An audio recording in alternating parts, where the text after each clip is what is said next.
இப்ப சூனியம் என்கிறதே ஒண்ணு இல்ல, அது ஒரு தந்திரம் என்று தௌஹீத் ஜமாஅத்துல சொல்கிறீர்கள்.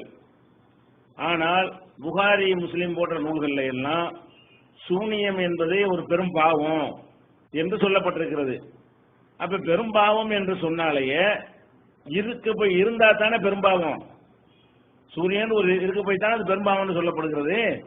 அப்ப நீங்க சூனியன் ஒண்ணு இல்லைன்னு சொன்னீங்கன்னா அப்ப அந்த அந்த சூனியம் பெரும்பாவம் என்கிற ஒரு ஹதீஸ மறுக்கிற மாதிரி வருகிறது என்று கேள்வி கேட்கிறார்கள். இந்த கேள்வி ஒரு அடிப்படையில தவறான கேள்வி.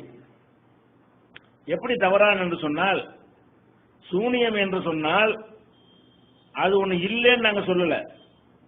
சூனியம் என்கிற பெயரால் ஒண்ணும் பண்ண இயலாதுன்னு தான் நம்ம சொல்றோம். சூனியம் செய்யக்கூடிய பித்தலாட்டக்காரன் இருக்கத்தான் செய்வான். சூனியத்தின் மூலம் ஏமாத்துவான், சூனியம் செய்து விடுவேன் என்று மக்களை மிரட்டுவான், சூனியத்தின் மூலமாக கைகால்களை முடக்குவேன் சொல்லுவான். இந்த மாதிரி ஃப்ராடு செய்யக்கூடிய எச்சரிக்கைகள் செய்வாங்களே, அப்படி செய்வது பெரும்பாவம். ஆனால் அவங்க மிரட்டபடி செய்ய இயலுமான இயலாது. ரெண்டுக்கு வித்தியாசம் நீங்க வழங்கிக் கொள்ள வேண்டும். சூனியம் என்று சொல்லி ஏமாற்றக்கூடியவர்கள் இருப்பார்கள், ஏமாற்றலாம். ஆனால் அந்த சூனியத்தினால் எது நடக்கும் என்று சொல்கிறார்களோ அது நடக்காது.